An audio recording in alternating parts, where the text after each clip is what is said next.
আর এই মুহূর্তে আরও বেশ কিছু গুরুত্বপূর্ণ খবর, সে খবরে নজর রাখতে হবে। তাসের ঘর তৃণমূলের 21শে জুলাইয়ের সভার ভবিষ্যৎ কি, এ প্রশ্ন এই মুহূর্তে অনেকেরই। কারণ নতুন সরকার ক্ষমতায় আসার পর 21শে জুলাই, তার কারণ আপনারা জানেন এর আগে 21শে জুলাই নিয়ে জল অনেক রকম আইনি পথে গড়িয়েছে।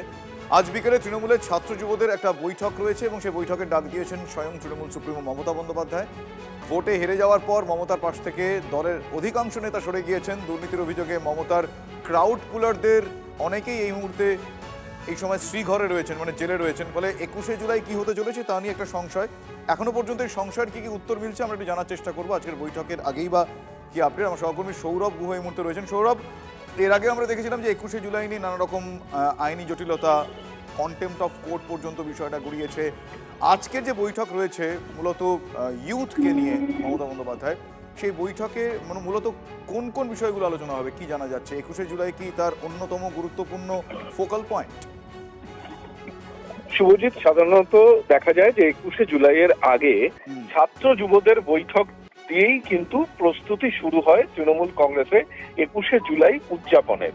যদিও আজকে বিকেল 4টের সময় ছাত্র এবং যুবদের যে বৈঠক ডাকা হয়েছে তা ঘোষিতভাবে 21শে জুলাইয়ের প্রস্তুতি বৈঠক নয়, তবে ক্ষমতা থেকে চলে যাওয়ার পর তৃণমূল কংগ্রেসের প্রথম 21শে জুলাই নিঃসন্দেহে চ্যালেঞ্জিং।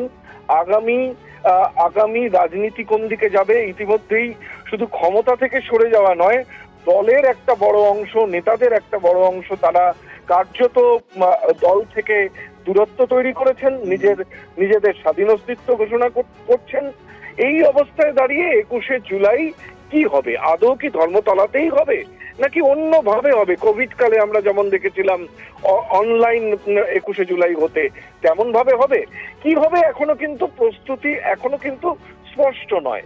তবে অন্যান্য সময় যখন দেখা যায় যে 21শে জুলাইয়ের আগে ছাত্র যুবদের প্রশ্নগুলো এই মুহূর্তে মুখ্য হয়ে উঠেছে আজকে বৈঠকে, সেই বিষয়ে কোনো আলোচনা হয় কিনা আমরা সেই বিষয়ে দর্শকদের অবশ্যই আপডেট করব। ধন্যবাদ সৌরভ।